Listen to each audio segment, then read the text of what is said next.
Evan, ano na ang napag-usapan ng komite pagdating sa kahon ng tax records ni VP Sara?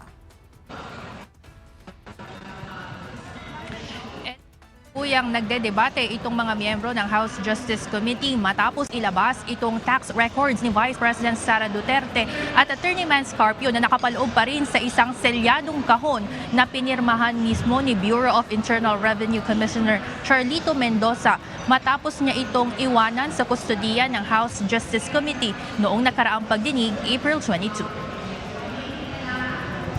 Unang agenda ng Justice Panel ng Kamara ngayong araw ay kung bubuksan ba ang kahon ng tax records ni Vice President Sara Duterte matapos magkaroon ng magkakaibang opinyon ng mga miyembro dahil sa issue ng confidentiality.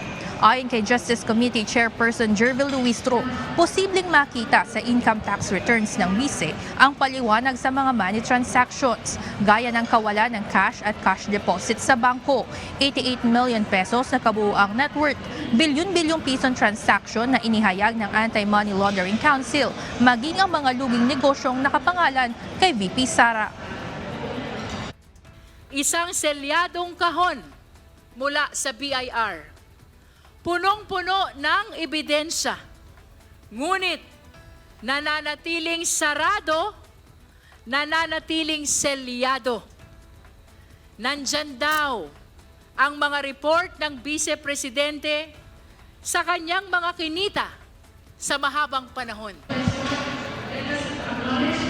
Ngayong umaga, nireresolba kung bubuksan ba ito o hindi sa pamagitan ng pagdinig sa mga opinyon ng mga House Justice member.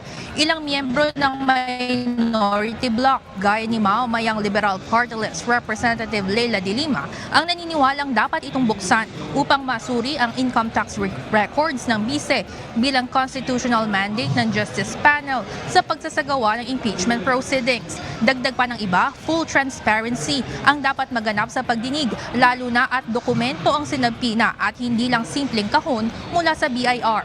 Ang mga miyembro naman ng majority bloc na nagpahayag ng kanilang manifestation, mas piniling huwag na lamang buksan ito. Si Manila 6th District Representative Benny Abante, nais ng element of surprise at dapat anya ay hayaan ng ang Senado ang bumusisi sa laman ng kahon. Pagbibigay diin ito na kaya ng magtagumpay sa plenaryo ng mga unang naipresentang ebidensya sa komite at sapat na para magkahanap ng probable cause para makatawid sa impeachment trial sa Senado.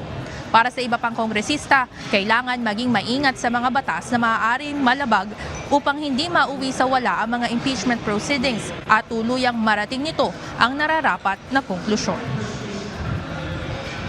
Ella, sa ngayon, kasalukuyan pa rin nagdedebate ang mga miyembro ng House Justice Committee. Ngunit matatandaan natin noong nakaraang pagdinig, sinabi na mismo ni BIR Commissioner Mendoza na ayon sa batas, maaari lamang buksan ang tax records ng isang individual kung gagawin ito in the aid of legislation o pagsasagawa ng mga batas o gagawin ito sa executive session o sa mga pribadong pagdinig.